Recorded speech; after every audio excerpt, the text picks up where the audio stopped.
Hello friends, स्वागत है आपका विकेट विजन में। और ये काफ़ी इंपॉर्टेंट वीडियो है, खास करके जो क्लास 10th में पढ़ रहे हैं और जिनका एग्ज़ाम 2026 फरवरी में होना है।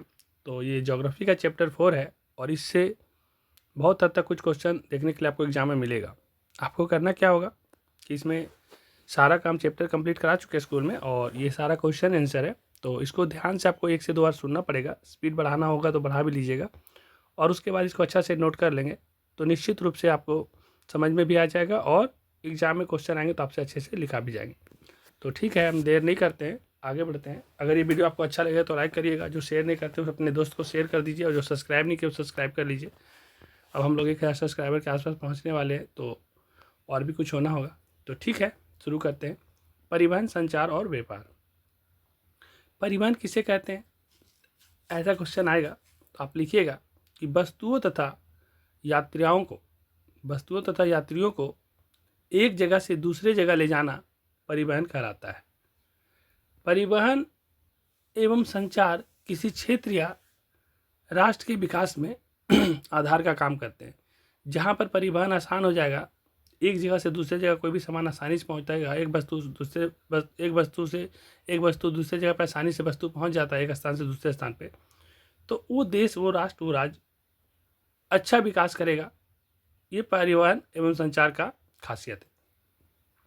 परिवहन एवं संचार को राष्ट्रीय अर्थव्यवस्था का जीवन रेखा कहा जाता है। तो आपसे पूछा जा सकता है कि परिवहन और संचार को क्या कहा जाता है, तो आप आराम से याद रखिए, परिवहन एवं संचार को राष्ट्रीय अर्थव्यवस्था का जीवन रेखा कहा जाता है। ये ऑब्जेक्टिव में क्वेश्चन पूछा जा सकता है। परिवहन एवं संचार के साधन सामाजिक, आर्थिक व्यवस्था की धमनियाँ होती है। मतलब परिवहन एवं संचार जो है ये सामाजिक आर्थिक व्यवस्था की धमनियाँ होती है। जैसे हमारे जो बॉडी में धमनियाँ होती है नस, उसी प्रकार से परिवहन एवं संचार जो है, ये जो साधन है परिवहन और संचार का, वो सामाजिक आर्थिक व्यवस्था की धमनियाँ है। परिवहन का इस तरह से हम लोग 5 प्रकार देखेंगे कि हम लोग परिवहन जो करते हैं, एक जगह से दूसरे जगह कोई सामान को पहुँचाना, आना, ले जाना, तो पहले तो सड़क मार्ग से करते हैं, आप लोग जानते होंगे सबसे ज़्यादा सड़क ही है। उसके बाद रेल मार्ग है, उसके बाद जल मार्ग, उसके बाद वायु मार्ग और एक है पाइपलाइन। तो सड़क मार्ग के बारे में पहले जान लेते हैं। सड़क मार्ग परिवहन का सबसे समान और सुलभ एवं सुगम साधन है। मतलब सड़क मार्ग जो है वो सबसे आसान है और सबसे सुलभ भी है। क्यों? क्योंकि हर जगह पर सड़क बना हुआ रहता है। आप घर से निकलेंगे तो आपको सड़क मिल जाएगा और आप जहाँ भी जाना चाहते हैं तो सड़क मिल जाता है। तो ये काफ़ी सुलभ है और आसान है और एक तरह से बोल सकते हैं एकदम सामान्य साधन है सड़क परिवहन। आगे बढ़ते हैं।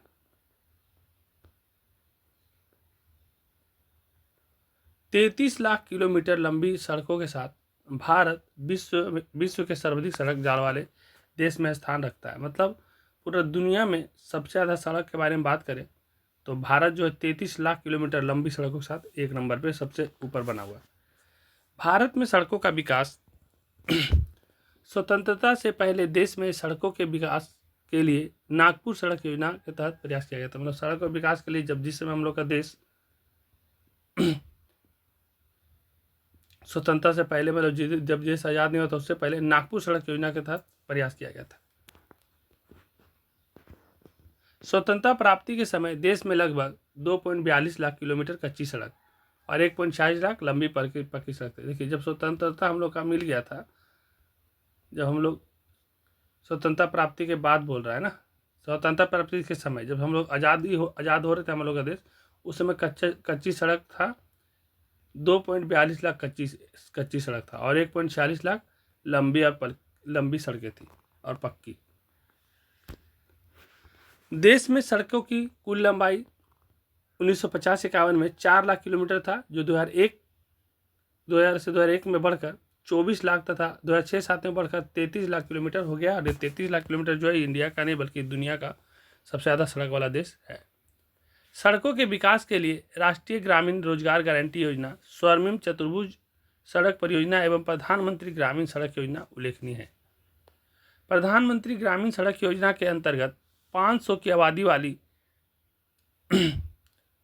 बस्तियों को सड़कों से जोड़ने की योजना है। मतलब प्रधानमंत्री ग्रामीण सड़क योजना जो है इसके अंतर्गत जहाँ पर भी 500 से ज़्यादा या 500 का बस्ती है तो उन सभी को सड़क से जोड़ने का योजना है।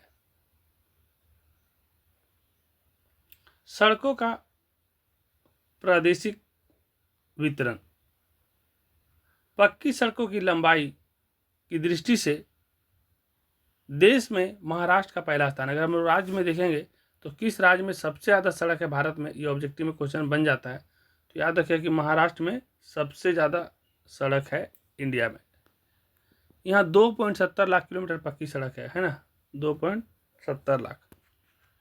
पक्की सड़कों की सबसे कम लंबाई वाला राज्य, तो सबसे ज़्यादा पूछा तो महाराष्ट्र, सबसे कम पूछेगा तो लक्षद्वीप है, जहाँ सिर्फ 1 किलोमीटर की सड़क है। सड़कों के घनत्व की दृष्टि से केरल, अगर घनत्व के बारे में बात करें, मतलब हर तरफ जिधर जाए उधर सड़क की सड़क है, सड़क की सड़क है, एकदम घनत्व सब तरफ से जाल बिछा हुआ है सड़क का, तो वह है केरल। कौन सा है? केरल, पूरा घनत्व में। यहाँ पर 100 किलोमीटर स्क्वायर क्षेत्र पर, मतलब कि केरल जो प्रथम स्थान रखता है, यहाँ 100 किलोमीटर स्क्वायर क्षेत्र पर 387 किलोमीटर लंबी सड़क है। मतलब 100 किलोमीटर स्क्वायर, मतलब समझे ना कि इधर से 100 किलोमीटर, इधर से 100 किलोमीटर, इधर से 100 किलोमीटर, इधर से 100 किलोमीटर, तो 100 100 100 100 कुल हुआ 400, और 400 में 387 किलोमीटर, कितना किलोमीटर है? 387 किलोमीटर है। तो इतना घनत्व वाला राज्य है केरल। तो घनत्व में पूछेगा तो केरल सबसे ज़्यादा सड़क है। उत्तर भारत में सड़कों का सर्वाधिक घनत्व पंजाब में। उत्तर भारत में पूछेगा तो पंजाब में 122 किलोमीटर प्रति 100 वर्ग किलोमीटर है। उत्तर पूर्वी राज्यों में इस दृष्टि से त्रिपुरा प्रथम स्थान पर आता है। यहाँ 134 किलोमीटर लंबी सड़क है प्रति 100 वर्ग किलोमीटर क्षेत्र पर। केंद्र शासित प्रदेश में सर्वाधिक घनत्व चंडीगढ़ में 1176 किलोमीटर प्रति 100 किलोमीटर स्क्वायर पे, और पूरे देश में सड़कों का सर्वाधिक घनत्व दिल्ली में है। अब पूरा देश में सड़कों का सबसे अधिक घनत्व कहाँ पे? दिल्ली में 17,381 किलोमीटर प्रति 100 किलोमीटर स्क्वायर।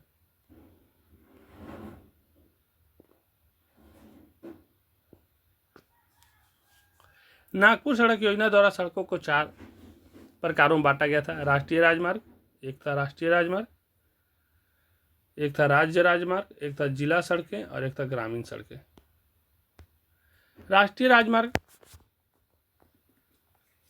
राजमार्ग देश के विभिन्न राज्यों को आपस में जोड़ने का काम करता है। राष्ट्रीय राजमार्ग का देखरेख केंद्र सरकार करता है। राष्ट्रीय राजमार्ग का देखरेख कौन करता है? तो राष्ट्रीय राजमार्ग का देखरेख केंद्र सरकार करता है। देश में कुल 228 राष्ट्रीय राजमार्ग हैं, जिनकी कुल लंबाई 66,590 किलोमीटर है। भारत की कुल सड़कों की लंबाई का मात्र 2% राष्ट्रीय राजमार्ग, मतलब जो नेशनल हाईवे है NH राष्ट्रीय राजमार्ग, वो पूरा जितना भी सड़क है इंडिया में उसका 2% है। देश के कुल यातायात का लगभग 40% राष्ट्रीय राजमार्ग। देश में कुल जितना भी यातायात होता है उसका 40% यातायात जो होता है वो राष्ट्रीय राजमार्ग से होता है। भारत का सबसे लंबा राष्ट्रीय राजमार्ग NH7 है, जो वाराणसी से कन्याकुमारी तक। तो भारत का सबसे लंबा पूछेगा NH कौन सा है, तो भारत का जो सबसे लंबा NH है वो NH है 7, और NH7 कहाँ से कहाँ तक? वाराणसी से कन्याकुमारी तक।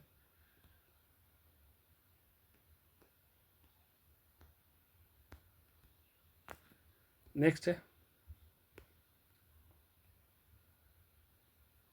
GT रोड के बारे में आप लोग सुने होंगे। इनका नाम है Grand Trunk road. GT road जो अब देख रहे हैं ये वाला, ये जो है GT road, grand Trunk road. Grand Trunk road देश के सबसे पुरानी सड़क है। सबसे पुराना सड़क के बारे में पूछेगा तो आप GT रोड को सबसे पुराना सड़क मान लीजिए, सबसे पुराना सड़क है।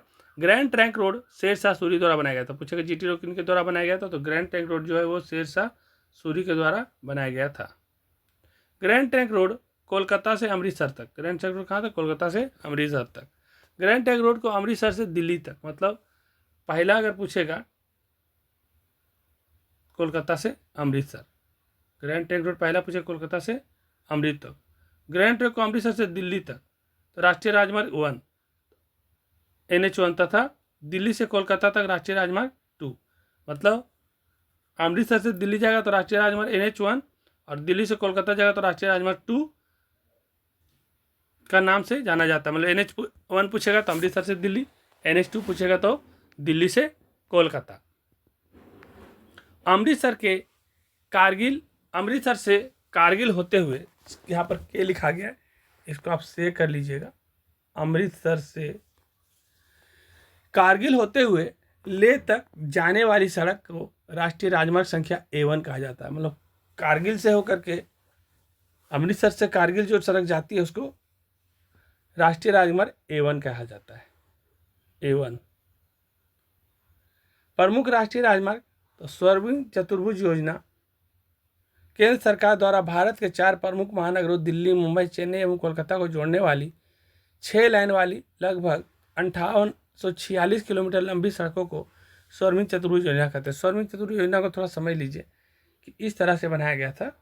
इस तरह से यहाँ पर सबसे ऊपर में दिल्ली था, यहाँ पर नीचे में चेन्नई है, इधर साइड में जाएंगे तो इधर में मुंबई है, दिल्ली हो गया, चेन्नई हो गया, मुंबई हो गया, इधर कोलकाता है, ये कोलकाता है। ये जो 4 सड़क योजना जो जोड़ा गया था, दिल्ली से मुंबई, मुंबई से चेन्नई, चेन्नई से कोलकाता और कोलकाता से दिल्ली, ये स्वर्णिम चतुर्भुज योजना के तहत जोड़ा गया था। जो 6 लाइन वाली सड़क है, 6 लाइन वाली सड़क बोले तो 3 गाड़ी इधर से जाएगा और 3 गाड़ी इधर से जाएगा, मतलब इसी को बोलते हैं 6 लाइन। पूर्व पश्चिम गलियारा, तो पूर्व पश्चिम गलियारा के बारे में अगर आप समझिएगा तो पूर्व पश्चिम गलियारा में क्या था कि पूरब में इधर में था सिलचर, पूरब में क्या था सिलचर, पश्चिम में था पोरबंदर, पश्चिम में था पोरबंदर, और आगे बढ़ते हैं उत्तर और दक्षिण गलियारा। तो उत्तर में हो जाएगा श्रीनगर, उत्तर में कौन हो जाएगा, तो उत्तर में हो जाएगा, ऊपर में हो जाएगा श्रीनगर, उत्तर में हो जाएगा श्रीनगर, और दक्षिण में हो जाएगा कन्याकुमारी, दक्षिण में कौन सा हो जाएगा कन्याकुमारी। को जोड़ने वाली 4016 किलोमीटर लंबी सड़क को उत्तर दक्षिण गलियारा कहते हैं। देखिए पूर्व पश्चिम गलियारा अगर आपसे पूछेगा तो पूर्व पश्चिम गलियारा में आपका हो जाएगा सिलचर से पोरबंदर, ये है कितना 3640 किलोमीटर लंबी सड़कों का पूर्व पश्चिम गलियारा है। और उत्तर दक्षिण गलियारा के बारे में बात करेगा तो 4016 किलोमीटर है, उत्तर श्रीनगर और दक्षिण कन्याकुमारी। एक है एक्सप्रेस वे, अल्प समय में मतलब कम ही समय में ज़्यादा दूरी तक या लंबे स्थानों तक पहुंचने के उद्देश्य से बनाने वाली सड़कों को एक्सप्रेस वे कहा जाता है। इन पर चलने वाली गाड़ियां के अतिरिक्त टोल टैक्स भी देना पड़ता है। जब भी एक्सप्रेस वे पर आप जाइएगा तो आपका समय काफ़ी कम लगेगा और काफ़ी स्पीड में गाड़ी चलता है वहाँ पे, 120 किलोमीटर मिनिमम स्पीड रहता है वहाँ पे, तो उससे आपका टाइम भी बचता है और आपका जर्किन उर्किन उसमें नहीं होता, बीच में ब्रेकर व्रेकर रोड में नहीं होता है, तो उससे आपका टाइम के साथ साथ आपका गाड़ी भी सेफ रहता है और आप चलाएंगे तो आपको एक्सीडेंट वगैरह का खतरा भी कम रहता है। तो इसके चलते उस रोड को बनाने में बहुत सारे खर्चा आते हैं सरकार को, तो उसके लिए आपको अलग से भी टोल टैक्स देना पड़ता है। तो एक्सप्रेस वे के बारे में जब भी लिखिएगा देखिए कम समय में अधिक दूरी तक पहुँच सकते हैं, और ये 4 लाइन वाली सड़क होती है और ये सरकार के द्वारा समय को बचाने के लिए और अतिरिक्त भार को कम करने के लिए इसको बनाया गया है, और जिससे क्या होता है कि हम लोग का समय भी बचता है। तो इसके लिए अलग से हम लोग को सरकार को टोल टैक्स देना पड़ता है उस पर चलने के लिए। मुंबई पुणे राजमार्ग देश का पहला अंतर्राष्ट्रीय स्तर का राजमार्ग है। तो जैसे कि मुंबई पुणे राजमार्ग देश का पहला अंतर्राष्ट्रीय स्तर का राजमार्ग है, मतलब अंतर्राष्ट्रीय स्तर का राजमार्ग है, मतलब अपना देश से दूसरा देश तक को भी जोड़ा गया है। एक है राज्य राजमार्ग, तो राज्य राजमार्ग राज्यों की राजधानियों को विभिन्न जिला मुख्यालयों से जोड़ने का काम करती है। इन सड़कों के निर्माण एवं देखरेख का दायित्व राज्य सरकार पर है। यह दायित्व राज्य के सार्वजनिक निर्माण विभाग द्वारा पूरा किया जाता है। देश में ऐसे सड़कों की लंबाई कुल सड़कों का मात्र 4% है। तो ये आपको राज्य राजमार्ग हो गया, इसको आप लिख लीजिए। और जिला सड़क, जिला सड़क राज्यों के विभिन्न जिला मुख्यालय एवं शहरों को मिलाने का काम करती है। देश की कुल सड़कों में इसका हिस्सा 14% है। क्षेत्रीय विकास में इन सड़कों का विशेष महत्व है। इन सभी सड़कों के रख रखाव की जिम्मेवारी राज्य सरकार को है। तो जिला सड़क का जो रख रखाव की जिम्मेवारी किसका है, तो राज्य सरकार का है। एक होता है ग्रामीण सड़कें। ग्रामीण सड़कें, ये सड़कें विभिन्न गांवों को एक दूसरे से जोड़ने का काम करती है। इसके अंतर्गत देश की कुल सड़क का 80% भाग शामिल है। इन सड़कों का विकास प्रधानमंत्री सड़क योजना के अंतर्गत किया जा रहा है। नेक्स्ट है सीमांत सड़कें। सीमांत सड़कें यानी सीमावर्ती क्षेत्र में बनने वाली सड़कों को सीमांत सड़क कहा जाता है, जहां से अपना देश खत्म होता है और दूसरा देश शुरू होता है। युद्ध के समय सीमांत सड़क के माध्यम से सीमा पर सैनिकों के लिए आवश्यक सामान भेजा जाता है। सीमांत सड़क का निर्माण एवं देखरेख सीमा सड़क संगठन करता है। पूछेगा सीमांत सड़क का देखरेख कौन करता है, तो सीमांत सड़क का जो निर्माण होता है और उसका देखरेख जो करता है वो सीमा सड़क संगठन करता है। सीमा सड़क संगठन का गठन 1960 ईस्वी में किया गया था। तो आप सड़क के बारे में समझ गए, अब थोड़ा हम लोग रेल मार्ग के बारे में बात करते हैं। तो जैसा कि आप लोगों को पता होगा, भारत में रेल परिवहन का शुरुआत पहली बार मुंबई से ठाणे के बीच में चला था 16 अप्रैल 1853 को, और ये 34 किलोमीटर चला था। कितना किलोमीटर चला था, तो 34 किलोमीटर चला था। 1947-48 में जब हम लोग आज़ाद हुए थे, उस समय रेल मार्ग की कुल लंबाई 54,000 किलोमीटर से बढ़कर 2006-07 में 63,357 किलोमीटर हो गया। मतलब जब हम लोग आज़ाद हो रहे थे तो उस समय 54,000 किलोमीटर ही था, और वो जो भी रेलवे लाइन बिछाया गया था अंग्रेजों के द्वारा बिछाया गया था 1853 में, वो अपने व्यापार के लिए, अपने फ़ायदे के लिए बनाए थे। लेकिन बाद में हम लोगों ने जब देश आज़ाद हो गया तो अपने हिसाब से इसको बहुत डेवलप किया, और आज इंडिया का लगभग सभी राज्य में रेल परिवहन है। कुछ एक आध राज्य में ही सिर्फ नहीं है, बाकी सब जगह पे है। भारतीय रेल परिवहन के प्रमुख विशेषता, देखिए भारतीय रेल परिवहन का प्रमुख विशेषता क्या है, तो दो बड़े शहरों एवं महानगरों के बीच तीव्र गति से चलने वाली राजधानी एक्सप्रेस व शताब्दी एक्सप्रेस। ठीक है, दो बड़ा बड़ा शहर से, जैसे मान लेते हैं कि आप मुंबई से निकलें और आपको दिल्ली जाना है, या रांची से निकलें आपको दिल्ली जाना है, तो कहीं बड़ा बड़ा शहर के बीच में जब जाइएगा ना, तो आपको राजधानी एक्सप्रेस और शताब्दी एक्सप्रेस, इंडिया में सबसे तेज शताब्दी एक्सप्रेस चलता है, तो राजधानी और शताब्दी से जाइएगा। लेकिन छोटे शहर से महानगर की तरफ जाते हैं, अगर छोटा शहर से बड़ा शहर की तरफ जाइएगा तो वहीं पर एक ट्रेन चलाया जाता है जिसको जन शताब्दी एक्सप्रेस कहते हैं। याद रखिएगा, इसको जन शताब्दी एक्सप्रेस कहते हैं। ये क्या है, छोटा शहर से बड़ा शहर की तरफ जाएगा। लेकिन जब दो बड़ा शहर के बीच में जाएंगे तो राजधानी और शताब्दी से जाएंगे, लेकिन अगर छोटा शहर से बड़ा शहर जाएंगे तो शताब्दी एक्सप्रेस भी चलता है। और माल ढुलाई के लिए प्राइवेट कंटेनर और वैगन मालगाड़ी में लगाई जा रही है। माल ढुलाई करने के लिए क्या होता है कि रेलगाड़ी में कंटेनर लगाया जाता है, वैगन लगाया जाता है, ताकि उसमें माल को एक जगह दूसरी जगह ढो करके ले जाया जा सके। 31 मार्च 2006 तक भारतीय रेलवे में 44 भाप इंजन और 4793 डीजल इंजन और 3188 विद्युत इंजन काम कर रहे थे। देखिए बात हो रहा है कब का, 2006 का। 2006 में क्या था कि उस समय भाप का इंजन चल रहा था, तो 44 भाप इंजन उसमें था बचा हुआ। और डीजल इंजन, तो डीजल इंजन था 4793, जो अब धीरे धीरे घट रहा है। वो क्यों, क्योंकि अब डीजल इंजन कम बन रहा है और भाप इंजन तो नहीं बन रहा है।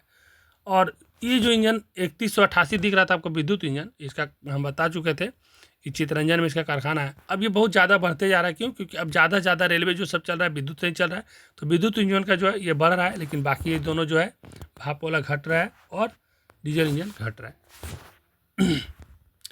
ट्रेन की दुर्घटना को रोकने के लिए इंजनों में रक्षा कवच ACD लगाया जाता है। होता क्या है कि देखिए ट्रेन चलता है कभी कभी तो उसमें एक्सीडेंट होने का खतरा रहता है, तो उस खतरा को कम करने के लिए ACD लगाया जाता है इंजन में, जिससे कोई भी खतरा को टाला जा सके या फिर उसको कम से कम नुकसान हो। तो ट्रेन में ACD लगाया जाता है, किस लिए, तो ट्रेन में दुर्घटना को रोकने के लिए या कम करने के लिए। अगस्त 1947 से रेल मंत्रालय ने रेल यात्री बीमा योजना शुरुआत की। जब भी आप टिकट कटाते हैं ना, तो जब हम लोग का देश आज़ाद हुआ उससे पहले तो नहीं, लेकिन जब से आज़ाद हो गया तो 1 अगस्त से ही क्या हो गया था कि आप टिकट कटाते तो उसमें कुछ पैसा आपका इंश्योरेंस का रहता है। और जब भी इंश्योरेंस हो जाएगा तो आपका कोई तरह का भी दिक्कत ट्रेन में हो गया तो इंश्योरेंस कंपनी आपका उसका भरपाई करता है। तो इसलिए कभी भी ट्रेन में चलते हो तो टिकट कटा के चलना चाहिए, ताकि कोई भी दिक्कत होगा तो आपका एक प्रूफ रहेगा कि आप उस ट्रेन में जा रहे थे और उसकी जिम्मेवारी सरकार की है। महाराष्ट्र, गोवा, कर्नाटक और केरल के मध्य 760 किलोमीटर लंबी कोंकण रेलवे परियोजना के तहत रेल चलाई जा रही है। इस रेल मार्ग पर अपटा से मैंगलोर के बीच 92 सुरंग है। देखिए एक जो गोवा क्षेत्र से, जो महाराष्ट्र, गोवा, कर्नाटक वाला जो क्षेत्र में जो चलता है रेल, तो वो कोंकण रेल परियोजना के अंतर्गत आता है। और कितना किलोमीटर चलाता है कोंकण रेल परियोजना के अंदर, 760 किलोमीटर चलाता है। उसमें क्या है ना कि बहुत सारे पहाड़ियाँ वहाँ आती है, तो बहुत सारा सुरंग आता है, तो 92 सुरंग आता है उस कोंकण रेल के अंदर में, है ना। 1819 छोटा छोटा पुल है, मतलब इतना सारा 760 किलोमीटर के अंदर में 1819 छोटा छोटा पुल है, मतलब हर कुछ दूर का पुल मिल रहा होगा। 179 बड़ा बड़ा पुल है, 56 रेलवे स्टेशन है। इस मार्ग पर ही 6.5 किलोमीटर लंबी सुरंग रत्नगिरी के निकट है। यह वर्तमान में सबसे लंबी रेल सुरंग है। तो वर्तमान में सबसे लंबा रेल सुरंग वही था, पीर पंजाल अभी है। कोलकाता एवं दिल्ली में मेट्रो रेल के तहत भूमिगत रेल की सेवा दी जाती है। अगर आप कोलकाता जाएंगे, दिल्ली जाएंगे, चाहे भी तो आप चेन्नई जाइए, बड़ा शहर कोई भी जाइएगा, सब जगह मेट्रो आ गया। मेट्रो क्या होता है, ज़मीन के नीचे चलता है। उसमें होता है कि गेट खुद से खुल जाता है, आप आराम से चल जाइएगा, और आप अगला स्टेशन आने वाले हैं उसे पहले ही बता दिया जाता है। तो काफ़ी सुविधा रहता है, पूरा फुल AC होता है, बड़ा अच्छा आरामदायक है। तो कभी आप बड़ा शहर जाएंगे तो आप घूम के देखेंगे रेलवे में मेट्रो। और पहला मेट्रो भारत में चला था कोलकाता में, और ये 1984 में चला था। पहला मेट्रो चला था 1984 कोलकाता में। दूसरा मेट्रो दिल्ली में चला।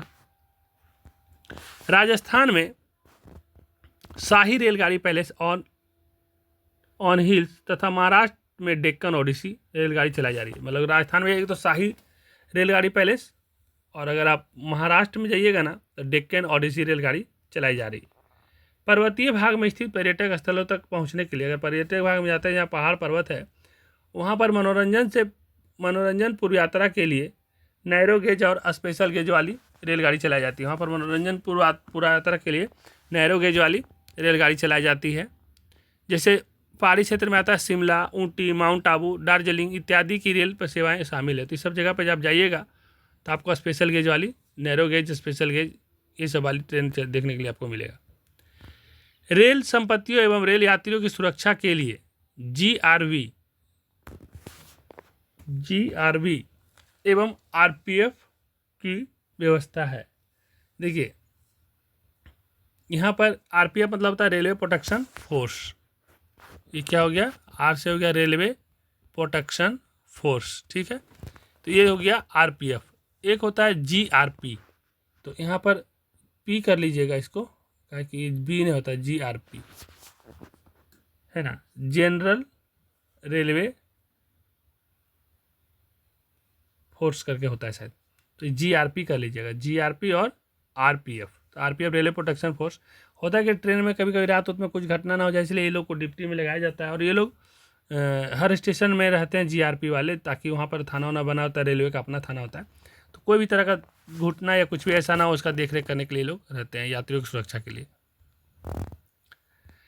31 मार्च 2007 तक भारतीय रेल के पास 6909 स्टेशन, 8153 रेल इंजन और 45,360 गाड़ियाँ एवं 1905 अन्य सरकारी गाड़ियाँ उपलब्ध थी। पूर्वोत्तर राज्यों में मेघालय एकमात्र ऐसा राज्य है जहाँ रेल मार्ग नहीं है। पूर्वोत्तर जाइए तो मेघालय एक ऐसा राज्य है जहाँ पर रेलगाड़ी नहीं आता। एक्चुअली बहुत पहाड़ है और बहुत ज़्यादा बारिश उरिश उधर होता है, तो इसीलिए उधर रेलवे लाइन नहीं है। तो सिर्फ एक राज्य भारत में पूर्वोत्तर में मेघालय। भारतीय रेल प्रणाली एशिया में सबसे बड़ी तथा विश्व की तीसरी सबसे बड़ी रेल प्रणाली। अभी जो भारत रेल प्रणाली है एशिया में सबसे बड़ा है तथा विश्व का तीसरा सबसे बड़ा रेल प्रणाली है। विश्व की सबसे अधिक विद्युतीकृत रेलगाड़ियों रूस के बाद भारत में ही चलता है। और जो आपको बताएं कि विद्युत इंजन जो है, तो विद्युत इंजन चलने वाला सबसे जो ज़्यादा चलता है दुनिया में, वो चलता है रूस में, इलेक्ट्रिक वाला, और उसके बाद चलता है कहीं तो भारत में। भारतीय रेल की सबसे अनोखी विशेषता जीवन रेखा चलाया जाता है। मतलब भारत रेल का जो सबसे अनोखी विशेषता क्या है, तो जीवन रेखा। जीवन रेखा क्या है, तो 16 जुलाई से लेकर 1991 में चलने वाली यह रेलगाड़ी विश्व का पहला चलते अस्पताल या चलत अस्पताल इसको बोल सकते हैं। मतलब इसमें क्या है ना, कि पूरा हॉस्पिटल जैसा फैसिलिटी बना हुआ है और एक जगह दूसरी जगह आराम से पहुंच जाता है। तो जहाँ भी कोई दिक्कत होता है तो ये गाड़ी यहाँ पहुँच जाती है। और भारतीय रेल का सबसे अनोखा विशेषता ये है। कौन सा रेखा, तो जीवन रेखा का चलाया जाना। जीवन रेखा जो है 16 जुलाई 91 से चल रहा है, और इसमें क्या है कि पूरा हॉस्पिटल वाला सुविधा अवेलेबल है। बड़े शहर में दैनिक यात्रियों के आवागमन के लिए DMU, EMU और MEMU रेलगाड़ी सेवाएं उपलब्ध है। जब बड़ा शहर में देखिए, बहुत भीड़ भाड़ वाला शहर होता है बड़ा शहर में, तो अपने शहर के अंदर में जाने के लिए, इधर उधर जाने के लिए उतना भीड़ में बस उसमें कैसे जाएंगे, तो उसके लिए DMU और EMU और MEMU चलाया जाता है ना। तो DMU, EMU और MEMU ट्रेन जो है ना, तो ये MEMU का मतलब होता है मेन लाइन इलेक्ट्रिक। तो ये मेन लाइन में चलाया जाता है इलेक्ट्रिक से, और ये इलेक्ट्रिक में इस जितना भी ये सब इलेक्ट्रिक वाला ही है। तो और ये वाला जो है तुरंत ही स्पीड पकड़ लेता है, और बड़े बड़े शहर में कम दूरी तक जाने के लिए DMU, EMU और MEMU चलाया जाता है। प्रतिदिन लगभग 1.4 करोड़ यात्रियों को यातायात की सुविधा भारतीय रेल देता है। देखिए आज 140 करोड़ प्लस भारतीय लोग हैं, उसमें 1.4 करोड़ लोग डेली यातायात करते हैं रेलवे से। मतलब हर 100 लोग में एक लोग, मतलब 1% लोग आज हर दिन ट्रेन से यात्रा करते हैं। 1950-51 में रेल यात्रियों की संख्या 1 अरब 28 करोड़ 40 लाख थी, जो 2006-07 में बढ़कर 6 अरब 21 करोड़ 90 लाख हो गई है। देखिए 1950-51 में रेल यात्रियों की संख्या कितना कम था, 1 अरब 28 करोड़, और आज के टाइम में 2006-07 में सिर्फ देखिए तो 6 अरब 21 करोड़ 90 लाख हो गया था। 1950-51 में रेल द्वारा 72.26 करोड़ टन राजस्व माल की ढुलाई के द्वारा अर्जित किया जाता था। मतलब 1950-51 में आज़ादी के बाद में 72.26 करोड़ टन राजस्व माल का ढुलाई अर्जित किया जाता था, जो 2006-07 में बढ़ करके 72.76 करोड़ टन हो गया।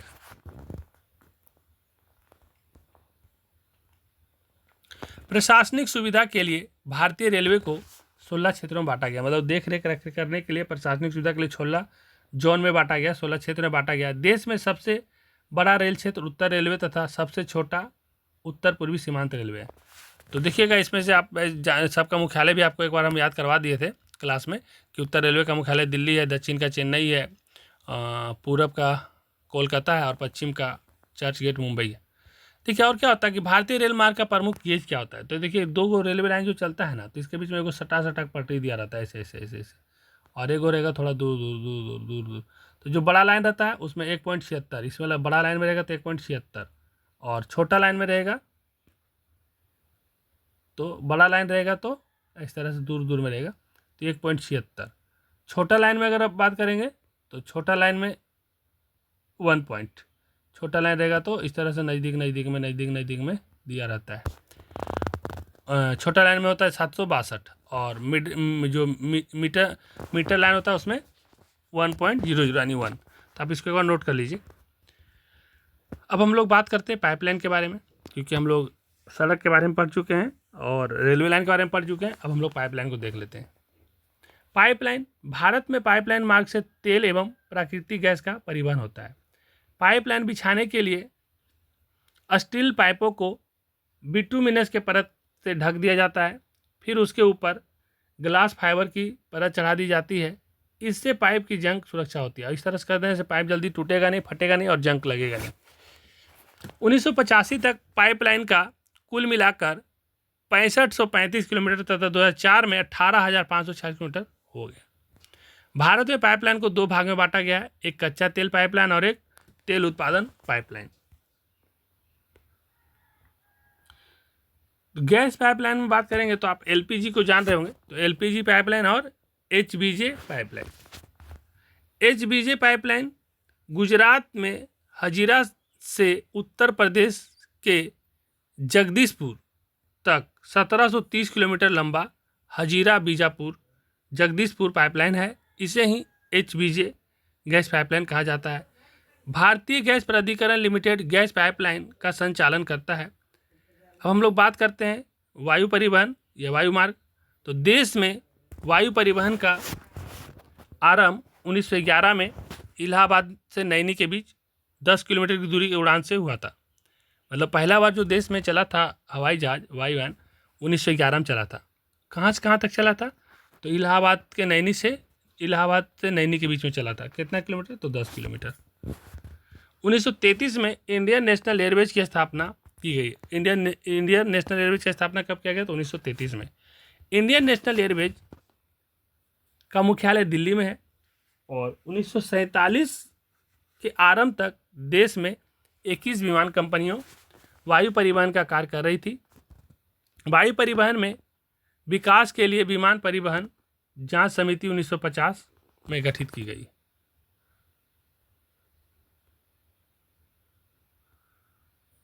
वायु परिवहन का राष्ट्रीयकरण 1953 में कर दिया गया। आंतरिक या घरेलू वायु परिवहन सेवा का भार इंडियन एयरलाइंस तथा अंतर्राष्ट्रीय वायु परिवहन सेवा का भार एयर इंडिया को सौंपा गया। भारतीय विमान निगम का मुख्यालय नई दिल्ली में बनाया गया है। इंडियन एयरलाइंस का पुराना नाम सिर्फ इंडियन था। 2005 में भारत में हेलीकॉप्टर सेवा, मतलब 2005 में एयर इंडिया लाइंस का पुराना नाम सिर्फ इंडियन था। 2005 में भारत में हेलीकॉप्टर सेवा पवन हंस हेलीकॉप्टर लिमिटेड द्वारा 1985 में दी जाती है। तो भारत में जो हेलीकॉप्टर सेवा दिया जाता है किसके द्वारा दिया जाता है, तो पवन हंस, किसके द्वारा, पवन हंस हेलीकॉप्टर लिमिटेड के द्वारा 1985 से। हवाई अड्डे का नियंत्रण, विकास एवं प्रबंधन तथा विमान क्षेत्र के सभी अन्य कार्यों हेतु अप्रैल 1955 को एयरपोर्ट अथॉरिटी ऑफ इंडिया का गठन किया गया था, AAI, airport authority of India. देश में लगभग 450 हवाई अड्डे हैं, इनमें 12 अंतर्राष्ट्रीय हवाई अड्डे, मतलब देश में तो इंडिया में 450 हवाई अड्डे हैं, लेकिन 12 जो है वो इंटरनेशनल है। राष्ट्रीय होता है कि देश से देश के ही अंदर उड़ान होगा, अंतर्राष्ट्रीय वाला में होता है कि जो 12 अंतर्राष्ट्रीय है वो अपने देश से दूसरे देश में जाते हैं। निजी क्षेत्र के प्रमुख एयरलाइंस है, जैसे प्राइवेट में क्या क्या एयरलाइंस है, जेट एयरवेज, सहारा एयरलाइंस, डेक्कन विमानन, गो एयरवेज, किंग फिशर, यहाँ पर गा छूट गया है, ये इसमें मिला लीजिएगा, किंग फिशर, ये वाला हो गया Kingfisher airlines, Paramount airways एवं इंटर ग्लोबल एविएशन है।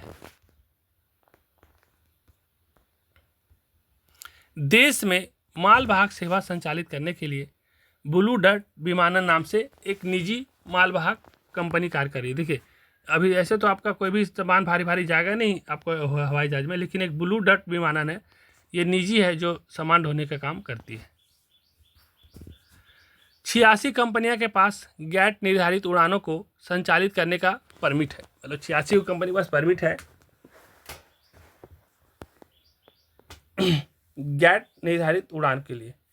भारत का 103 देश के साथ द्विपक्षीय विमान सेवा उपलब्ध है। भारत का 103 देश का द्विपक्षीय विमान सेवा मतलब है कि भारत 103 देश तक अपना देश से दूसरा देश को जहाज में भेज सकता है और दूसरा देश का अपने देश में आ सकता है, मतलब 103 देशों के साथ इसका द्विपक्षीय विमान सेवा है। अब हम लोग बात करते हैं, सड़क हो गया, रेल हो गया, वायु हो गया, अब हम लोग जल मार्ग का बात करते हैं। आज से नहीं, बहुत पुराने ज़माने से जब कोई साधन नहीं था हवाई जहाज का, रेलवे लाइन का, तो उस समय भी जल मार्ग से ही हम लोग एक जगह से दूसरी जगह जाते थे, एक स्थान से दूसरे स्थान, एक देश से दूसरे देश भी जाते थे। तो जल मार्ग 2 प्रकार का होता है, एक तो अंतर्राष्ट्रीय जल मार्ग होता है जो अपना देश से दूसरा देश जाते हैं, और एक होता है राष्ट्रीय जल मार्ग, एक होता है आंतरिक जल मार्ग जो अपना देश से अपने देश में आते हैं, इसको राष्ट्रीय कह सकते हैं, और एक होता है अंतर्राष्ट्रीय जल मार्ग जो अपने देश से दूसरे देश तक जाते हैं। भारत में लगभग 14,500 किलोमीटर लंबे नौ संचालन मार्ग है, जिससे प्रति वर्ष 5 करोड़ टन माल की ढुलाई की जाती है। भारत में पहली बार 1806 में दक्षिण भारत में बकिंघम नगर बनाकर इसे कन्नौर नहर से मिलाते हुए गोदावरी और कृष्णा नदी से जोड़ा गया था तथा 720 किलोमीटर लंबा जलमार्ग बनाया गया। 1952 में केंद्र सरकार द्वारा भंगा ब्रह्मपुत्र जल परिवहन बोर्ड की स्थापना की गई, जिसके अंतर्गत असम, पश्चिम बंगाल, बिहार एवं उत्तर प्रदेश को रखा गया है।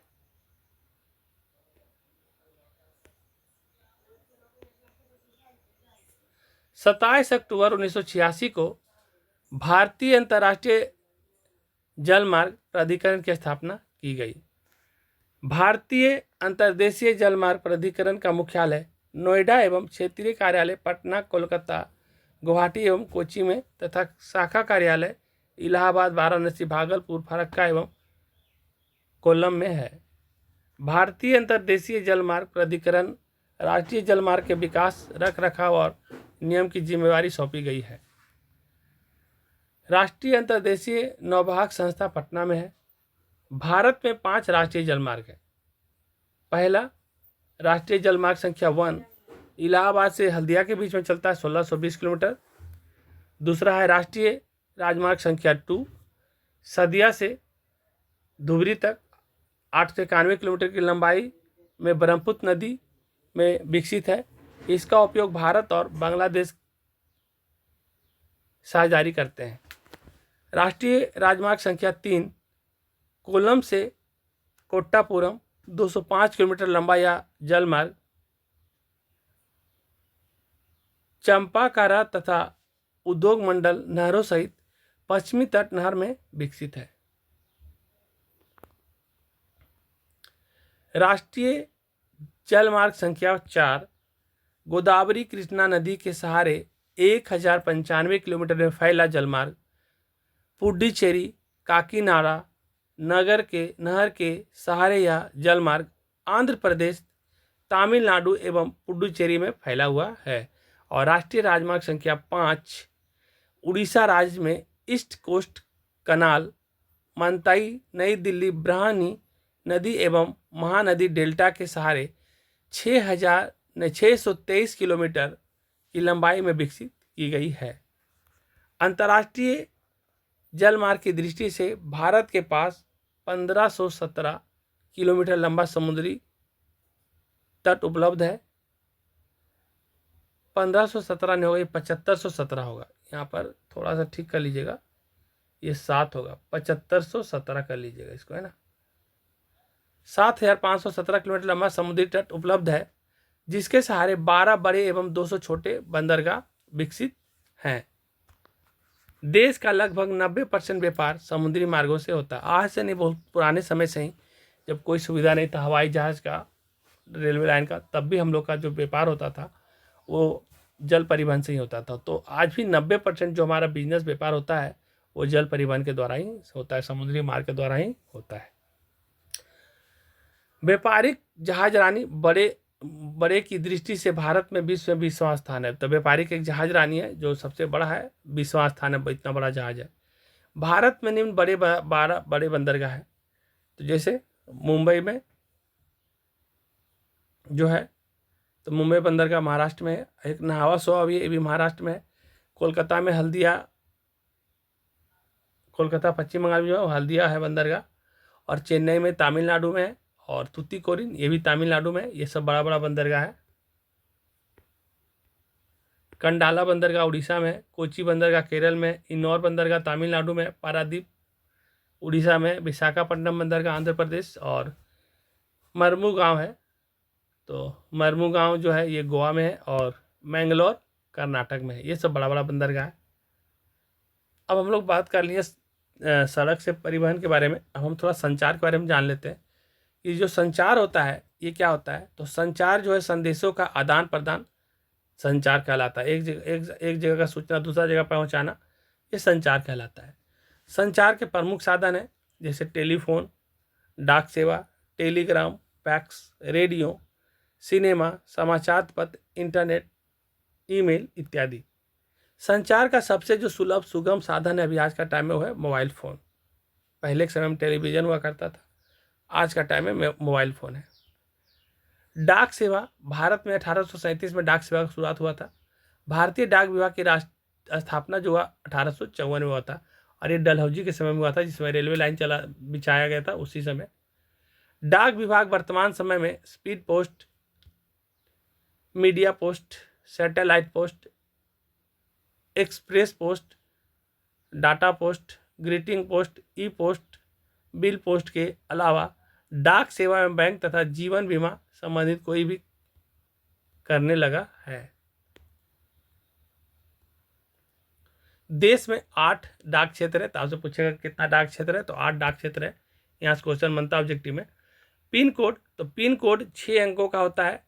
6 अंकों के पिन कोड में पहला अंक जोन के लिए, तो 6 अंक का जो पिन कोड होता है वो पहला अंक क्या बताता है, तो जोन बताता है। बाद के जो 2 अंक है वो उप जोन बताता है। अप नहीं लिखिएगा, यहाँ पर लिखिएगा उप जोन। कौन सा जोन, उप जोन बताता है, उप जोन के लिए अंकित होता है। 3 अंक गत्यंतर डाकघर के लिए निर्धारित किया जाता है। बिहार और झारखंड का पिन कोड संख्या 8 में है। मतलब बिहार का झारखंड का पिन कोड देखिएगा तो 8 से शुरू होगा, ऐसे करके 82, 81 और ऐसे करके कुछ होगा। जैसे कहीं पर होगा 84, 72, तो 8 से शुरू होगा। डाक विभाग के 6 डाक चैनल हैं। राजधानी channel, metro channel, green channel, और आगे बात करते हैं। तो राजधानी चैनल नई दिल्ली से 6 विशेष राज्यों की राजधानी के लिए या डाक सेवा,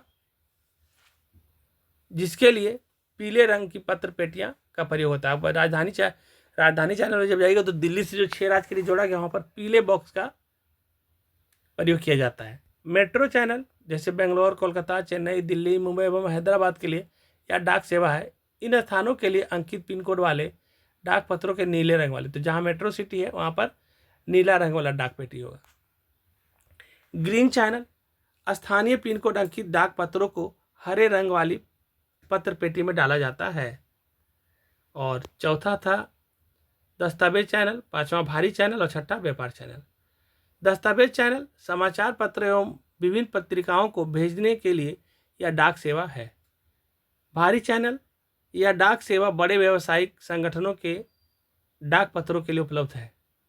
व्यापार चैनल यह डाक सेवा छोटे व्यापारिक संगठनों के डाक पत्रों के लिए उपलब्ध है।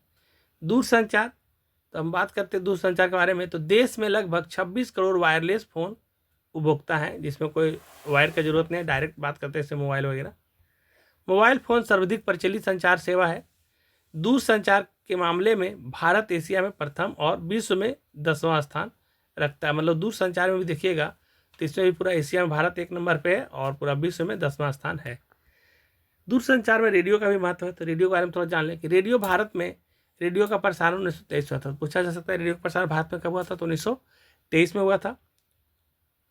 रेडियो का लगभग मुंबई द्वारा शुरू किया गया था।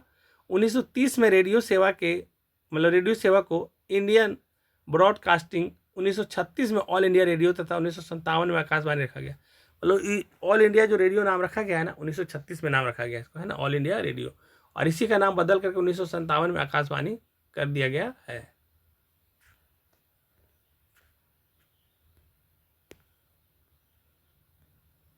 वर्तमान में रेडियो प्रसार वर्तमान जो रेडियो का जो प्रसार हो रहा है, ये प्रसार भारती हो रहा है। क्या किसके थ्रू हो रहा है? प्रसार भारती के तहत कार्य कर रही है। बात करते हैं टीवी का, टेलीविजन का। भारत में टेलीविजन सेवा 1959 में शुरू हुआ। पूछेगा रेडियो 1923 में शुरू हुआ था, टेलीविजन 1959 में। रेडियो के आने के लगभग 40 साल ना, लगभग 36 साल के बाद आरंभ हुआ था टेलीविजन, टीवी। 1976 में टेलीविजन को दूरदर्शन नाम दिया गया। टेलीविजन पर जो चैनल आ रहा था दूरदर्शन, तो टेलीविजन को दूरदर्शन नाम दिया गया था 1976 में। टेलीविजन पर रंगीन प्रसारण, तो जब उस समय पहले जब टीवी आया था तो ब्लैक एंड व्हाइट सादा काला दिखता था, लेकिन 1982 से ये रंगीन प्रसारण होने लगा। एशियाई खेल के दौरान शुरू किया गया था, जब एशिया में खेल हो रहा था उसी समय शुरू किया गया था। अब हम बात करते हैं कि संचार में समाचार पत्र का भी भूमिका। समाचार पत्र के बारे में थोड़ा जान लें कि देश में लगभग 65,000 पत्र पत्रिकाएं छपती है। सर्वाधिक पत्र पत्रिकाएं हिंदी भाषा में छपती है, लगभग 25,000। व्यापार दो व्यक्तियों, राज्यों अथवा देशों के बीच होने वाले सामानों एवं सेवाओं के क्रय विक्रय को व्यापार कहते हैं। व्यापार का मतलब यह है कि कोई बार एक चीज को बेच दिए तो व्यापार नहीं कहलाएगा, वो क्रय विक्रय लगातार होते रहना चाहिए, तब वो व्यापार कहलाता है। अंतर्राष्ट्रीय व्यापार, दो या दो से अधिक देशों के मध्य व्यापार को अंतर्राष्ट्रीय व्यापार कहा जाता है। आयात, दूसरे देश से आप अपने देश में सामान मंगवाने को आयात कहते हैं, और अपना देश से जब दूसरा देश भेजते हैं तो उसको निर्यात कहते हैं। बस अब एक ही स्लाइड और है। तो निर्यात किसको कहते हैं? तो अपने देश से दूसरे देश में सामान भेजना निर्यात कहलाता है। व्यापार संतुलन, आयात और निर्यात का अंतर व्यापार संतुलन कहलाता है। मतलब व्यापार संतुलन का मतलब है कि जितना हम कोई सामान मंगाते हैं और हम जितना भेजते हैं, ये दोनों के बीच में एक संतुलन रखना ही व्यापार संतुलन कहलाता है। होना ये चाहिए कि ज़्यादा ज़्यादा हम लोग निर्यात करें और आयात कम करें, तो व्यापार संतुलन बना रहता है। अनुकूल व्यापार क्या होता है? तो अनुकूल व्यापार संतुलन जब आयात की तुलना में निर्यात अधिक हो, वही चीज़ें बोल रहे हैं कि आयात की तुलना में निर्यात अधिक होता है, तो उसे हम अनुकूल व्यापार संतुलन कहते हैं। मतलब व्यापार ठीक ठाक चल रहा है। प्रतिकूल क्या हो जाएगा? तो जब आयात की तुलना में निर्यात कम हो, खाली आयात ज़्यादा होगा निर्यात कम होगा, तो वो प्रतिकूल हो जाएगा। अनुकूल कब होता है? जब आयात से ज़्यादा निर्यात हो। भारत का अंतर्राष्ट्रीय व्यापार, भारत का अंतर्राष्ट्रीय व्यापार 1950-51 में 1214 करोड़ रुपया था, जो 1990-91 में 75,751 करोड़ हो गया एवं 2007-8 में बढ़कर इकाई दाई सैकड़ा हज़ार 10,000 लाख 10 लाख 16,05,022 करोड़ रुपये हो गया। ये भारत का अंतर्राष्ट्रीय व्यापार है। भारत के कुल निर्यात का 51.54% निर्यात एशिया और ओशियाना को हुआ। इसके बाद यूरोप और अमेरिका का स्थान रहा। उसी अवधि में भारत का आयात भी एशिया और ओशियाना से सर्वाधिक रहा। इसके बाद यूरोप और अमेरिका से रहा। मतलब जिस देश को हम ज़्यादा बेचते हैं वहीं से ज़्यादा हम लोग मंगाते हैं। और इस वीडियो का ये लास्ट स्लाइड है, इसको आराम से देख लीजिए। भारत में निर्यात की जाने वाली वस्तुओं में इंजीनियरिंग सामान, पेट्रोलियम उत्पादन, रत्न और आभूषण, रसायन एवं संबंध उत्पादन, वस्त्र, कृषि एवं संबंध उत्पादन, अयस्क, खनिज तथा अन्य सामान शामिल है। भारत एशिया का पहला देश है जिसने निर्यात संबद्धता में निर्यात संसाधन क्षेत्र की महत्ता को पहचाना है। भारत में आयात की जाने वाली वस्तुओं में पेट्रोलियम एवं संबंधित उत्पाद, मशीनरी, इलेक्ट्रॉनिक सामान, सोना और चांदी, उर्वरक, रसायन, अलौह धातुएं एवं अन्य सामान शामिल है। एशिया का पहला निर्यातक संवर्धन क्षेत्र कंडाला में स्थापित किया था। पूरा एशिया का जो सबसे पहला निर्यातक संवर्धन स्थापित किया गया वो कंडाला, गुजरात में। भारत में कुल 8 निर्यातक संवर्धन क्षेत्र हैं। भारत में 8 विशेष आर्थिक क्षेत्र भी हैं, जो कंडाला, गुजरात और सूरत, सांताक्रूज महाराष्ट्र, चेन्नई तमिलनाडु, कोच्चि केरल, फाल्टा पश्चिम बंगाल, विशाखापट्टनम आंध्र प्रदेश और नोएडा उत्तर प्रदेश, ये सब विशेष आर्थिक क्षेत्र है जिसके तहत बहुत सारे लोगों को रोजगार मिल रहा है। देखिए, ये वीडियो को हम आज थोड़ा सा आराम से बनाएं ताकि आपको आराम से एक बार 2 बार इसको सुनिए, और सबसे ज़्यादा जरूरी कि इसको आपको नोट करना पड़ेगा, क्योंकि नोट करके रखेंगे और आप जब एक और पढ़ेंगे तो आपको अच्छा समझ में आ जाएगा। बिल्कुल, अगर आपको कोई भी तरह का दिक्कत लगे या कोई चीज़ नहीं समझ में आएगा तो आप कमेंट में लिखिएगा, क्योंकि अभी मेरे लिए छुट्टी का समय चल रहा था तो हम इसको आराम से ही बना दिए। बाकी कोई तरह का दिक्कत लगा कमेंट में लिखेंगे तो हम उसको ठीक करेंगे, और जहाँ तक सुधार करना हो उसको सुधार करेंगे। तो ठीक है, इस वीडियो को समाप्त कर रहे हैं। अच्छा लगेगा तो लाइक करिएगा, जो सब्सक्राइब नहीं करो सब्सक्राइब कर लीजिए, क्योंकि जैसे जैसे एग्जाम नज़दीक आएगा तो इंपॉर्टेंट क्वेश्चन का वीडियो इस चैनल पर ही आएगा।